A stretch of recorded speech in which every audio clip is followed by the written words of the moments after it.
Замдаа даарсан бүх хүнийг царайгаараа айлгах энэхүү шар үстэй залууг Ринтаро гэдгээ. Гэхдээ зөвхөн манай залуу руу инех сахиусан тэнгэр бид нэг охин бий. Даанч тэд өөр сургууль сурдаг өгөөд тэдний хоёр сургууль нэгний ерөөсөө үздэг үү. Найзууд нь хүртэл хойноос нь татаастай. Тэдний адармаатай хайрын түүх бидэнд төрөхөд бэлэн болжээ. За тэгэхээр та бүхэнд энэ өдрийн мэнд. Өнөөдөр та нарт ярьж өгөх гэж бэлдсэн манга бол 2021 онд гарсан Каваро Ханава Ринто Саку гэсэн манга байгаа. За та нар болохоор одоо ингэж байдгал нэг сургуулийн романс манга гэж бодож магадгүй. Гэхдээ энэ манга нь My Anime List-ийн 42 дээр жагсдаг фандом үнэхээр томтой. Дээрэс нь би өөрөө 3 жил уншиж байгаа болохоор энэ мангада үнэхээр хайртай. Тиймээс энэ мангаг та бүхэндээ зүг уншия гэж бодлоо л доо. За шоодхон бичлэгтээ орцгоё. Хичээл дээрээ ившээх энэхүү ууртай царайтай залууг Ринтаро гэдгээ. Түүнийг гудамжаар харсан бүхий л хүмүүс цочин айдаг. Яг энэ үеэр Ринтарогийн найзууд өөр залуустай мөрлөлдсөн бололтой. Та нар түрүүж мөрлсөн биз дээ. Ер нь аль сургуулийнхын гэдэг байдаг л яриа явагдаж байна. Гэтэл тэдний ард нэгэн өндөр залуу ирж зогсхон зэрэлтэй. Манай Ринтаро "Ой, асуудал байна уу?" гэхэд нөгөө хоёр нь айсандаа яваад өгнө. Яваад өгнө гэжтэй зүхтаагаад өгнө.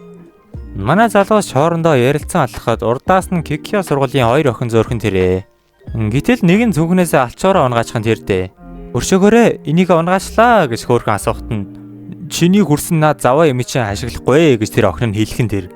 Энэ нь ч манай залууг шархлуулаагүй болтой. Байдаг л зүйл юм гин. Эдний хоёр сургууль залгаа орчдөг юм байна л да. Одоо та нарын харж байгаагаар энэ баруун талынх нь Баян айлын хатагтай нарын сургууль. Харин зүүн талынх нь манай залуусын буюу нэг бүтлэхүү гаруудын сургууль байгаа. Тэгээд энэ хажуудлын Кикио гэдэг сургууль нь болохоор манай сургууль руу харсан бүр нэг ч цонхоо нээдгүй, хөшгөө нээдгүй байхгүй юу? Ерөнхийдөө бол төдий хэмжээний манай залуусын сургууль дургүй гэсэн үг байхгүй юу? Хичээл дээр байхад нь Ринтарогийн утсанд мессеж иржээ. Энэ нь ээжээс нь байх бөгөөд орой 6-аас өмнө ирээрэй гэсэн байдаг. Тиймээс найзууд нь караоке явж байхад манай залуу явахгүй. Шууд л гэртээ харна. Тэгэхээр манай залуу буюу Ринтарогийн гэр бүл нь кафений бизнестэй. Ээж нь тэгээ гадуур гарах гад манай залууг дуудсан байлаа л дээ. Ринтаро маань ер нь төрснөөсөө хойш кафед им амттан хийдэг байсан гэх юм уу та. Үүнээсээ ч өөрөө ичдэг болтой найзуудтай нэг ч удаа кафенийхаа талаар хэлж байгаагүй юм байлээ. Ринтаро маань ажлынхаа хувцсыг өмсөөд лангуун дээрээ гарч ир зогсоход нэг үйлчлэг сууж байдаг. Айгүй хөөрхөн жижигхэн охин байх өгөөд яаж идэж дуусгасан гэмээр амар олон тавг өрөөд дуусгасан байдаг хэвгүй юу? Ринтаро маань тэрхүү байдлыг гайхаж зогсоход нөгөө охин нь өөдөөс нь харчлахгүй яах вэ? Хоёулаа харц тулгарна. Гэтэл Ринтарог харсан цодсон болтой. Юуг л хахад цацаал эхэлнэ. Зүгээр үү энэ ус уу гэснээр нэг гайгүй болж байгаамаа. Тэр үеэр Ринтаро маань гайхан зогсноо. Ийм жижигхэн охин байж ямар хийдтiin бэ? Дунд сургуулийн хүүхэд болов гэсэн бодолтой зогсож байдаг.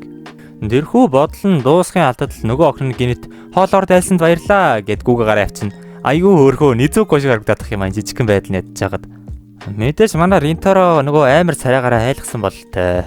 Дараа нь ээждээ энэ талаар хэлжээ. Тэгтэл ээж нь энэ охиныг мэдж яахан тэр. Тэр охин уу? Тэр охин чинь Вагури-сан гэдэг хөхгүй юу? Сардаа нэг ганц 2 удаа ирж хоол иддэг юм аа. Ерхэд бол манай байнгын үйлчлэгч гэж хэлдэг юм. Ринтаро маань нөгөө охиныг царайгаараа айлгсан юм болохоор за тэгвэл бараг ахиж ирэхгүй бах дөө гэж ээждээ хэлэхдээ "Чи буруу бодож байна Ринтаро. Тэр чиний бодсон шиг охин биш" гэж ээж нь Ринтарод хэлдэг. Маргааш өдөр нь хичээл оржээ. Ринтаро маань хичээл дээрээ сууж байдаг. Ядчихад өчигдөр болсон зүйл нь Ринтаро гимшгэд хүргэжээ. Хүн 50 хоолоо идж жагаад цочоогоод хахад цацаагаад гэсэн ер нь гимшиг сэтгэл төрөөд ахгүй да. Найзууд нь ч цогтой юм идцгээе гээ Ринтаро дөр хүрээд ирэхтэн "Би ганцаараа идчихнэ" гэд яваад өгөн тэрдээ. Манай залууч ер нь хүмүүсээс нэг тийм зайгаа барих дуртай төрлийн хүн дуртай чаашаа. Ер нь өөрийн мэдлгүй зайгаа барьчих төрлийн хүн гэх юм уу та. Ринтаро нь гэртээ иржээ. Өрөөндөө ном уншаа сууж байдаг. Нэгтэл нэг хүний алхах чимээ ойртож байна шүү. Тас гээл гинт хаалгар онгойно. Ээж нь нөгөө эртээдийн охин болох Вагури-сан ирсэн гэдгийг Ринтарод хэлж байгаа байлаа л дээ.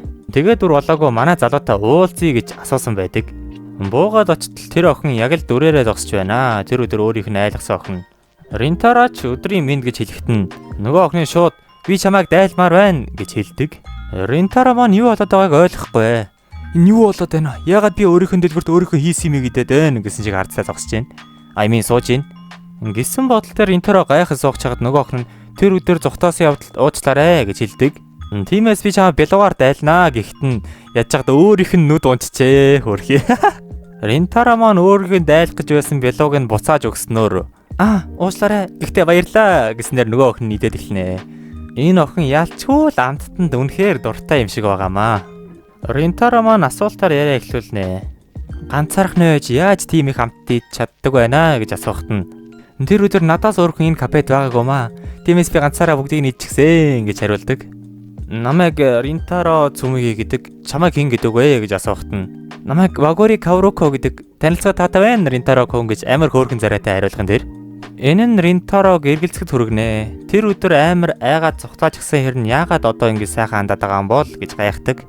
Гэхдээ энэ бүхэн Ринтарогийн бодсон шиг айгаад цухтаасан хэрэг биш юм бэлээ. Ринтаро л зүгээр энэ охин руу амар ширтээд ахаар нь ер нь эцсэндээ гараад явцсан гэх юм уу та. Над руу эрэгтэй хөхөд тэгж удаан ширтсэн анх удаа байгаад тэгээ би ичээд гараад гүйцсэн юм аа гэж хэлхэн дээр дээ. Ринтаро цочролд оржээ.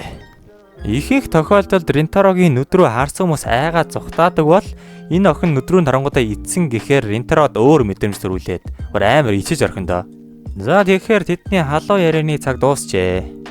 Кавроко чарих гэ дэлгүүрийн өвгдөн дээр ирсэн байх ба Ринтаро энэ харанхуй зүгээр үү? Буудал хүртэл өргөд өхөө гэж асуудаг. Зүгээрээ би өөрөө хайрцгана гэж хариулхан тэр. Яг явахынхаа үеэр Кавроко Ринтарод хандаж тэр өдөр би чамаас айсан за зугтаасан юм бишээ. Угаасаа би чамайг нэг ч удаа амар гэж бодож байгаагүй гэж хэлдэг. Тиймээс надад итгээрэй за гэж хэлчээ яваад өгнө. Эдгээр үгсэн Ринтарог цочролд ороход үргэжээ. Тас хийгээл өрөөндөө яваад орчин. Ээж нь ч зөөлөнгүүлдэл гэж хэлхэн дэр. Манай залууч өрөөндөө орж хан налаад одоо амар иччихсэн сууж байсан чинь ээж нь хаалгын Ринтаро гэж нэнгүүтээ хаалгаараа цохоод авандаа. Яасан бэ гэдэл манай Вагори охин захиалсан юм авахгүй яваад өгсөн юм байлээ. Гэртээ арай хүрээгүй мэднэ араас нь гүүгээрээ гэж Ринтаро хэлхэн дэр. Яг тэр үеэр манай жоохон охиныг нэг хоёр хулиган гар хоргоож байхын тэрэ. Алив гурвал явж хөгжилдий л дөө гэж хэлдэг. Яаж юм заваа юм хэлж чаддаг байна. Fuck. Та нарт энэ хоёр залуу нэг тийм танил санагдахгүй байна уу? Нэг л нэгтээ харж ийсэн мэд. Яг л нөгөө өстхөн үлийн даваан дээр гэдэг шиг манай Ринтарогоос айгаад зогтоодог хоёр залуу байхгүй энэ хоёр. Чиний тэр уулзаж байсан залуу чинь хамгийн заваа амтан хулиган гэдгээрээ алдартай гэж Вагорид хэлж байхын тэр. Наа залууч нь дунд сургуульд байхдаа ёстой болохгүй бүтэхгүй хүмүүстэй нийлж гачаа юм хийдэг байсан. Одоо байгаа энэ найзуудын харалдаа ухааны яриад байна. Энэ нь мэдээж манай Ринтарогийн чихэнд сонсогдож байна. Нэг булангаас сонсоод огсож чинь чаавс. Мэдээж Кавроко маань юу гэж л иймд итгэх вүлээ. Хоёр нэг юун цуу яриа сонсчоод надаа юм хэлээд байгаа гэж хэлдэг. Хоёр өөрсдөө Ринтарог хүнтэй ярилцаж үзсэн юм уу? Хоёр түүнтэй ярилцаж үзвэл хичнээн гайхалтай хүн гэдгийг ойлгоно. Битгий хууц юу гэж тийм амтантай ярьж байдгийн ухааны юм хариулна да. Вагори ч үүнд нь уур нь хүрсэн бололтой. Тийм үү? Хуулчхар юм гэд хэлчихэн дэр дээ. Эдгээр үгсэн муу залуус таалагдсангүй. Шууд манай охин руу гар далаага цохоод авахын тэр. Гэтэл угаасаа л манай залуу орж ирэх нь ойлгомжтой байсан л да. Тэгтээ ингээд биеэрээ хамгаалдаг. Хамгаалах үедээ толгоогоо хантай хавсрангуудаа толгоогоо хан цохоод нилээдгүү цус гаржээ манай залуугаас. Тэгснээ цусандаа хутгалчихсан амар заргаа гаргаснаа. Хоёр үнэхээр миний уурыг хүрхгээ юу. Ингэж асууж дуусалгүй нөгөө хоёр нь уучлаарай гэж цаашаа зүхтаачихдаг энэ хоёр бүр арчааг хоёр шаар юм аа нэр. Каврокоч Ринтарогийн цусаалтаад бодон нилээдгүй санаа зовжээ. Тэр үед Ринтаро Каврокогоос уучлалт гуйдаг л да. Уг нь энэ Кавроко гэд охин манай залуугаас айдаггүй гэж хэлсэн дээ. Ринтаро маань эдгээр үгсийг анх удаа сонссон болохоор ерөөсөө итгээгүй юм шиг байгаа. Тиймээс энэ бол миний чамд итгээгүй төлөөс гэж хэлдэг. Ринтаро маань доош тонгож бүхийн уучлалт гуйхтаа нэг зүйл боддог л доо. Энэ удаа би түүнийг жинхнээсээ айлгаж орхилоо гэж боддог.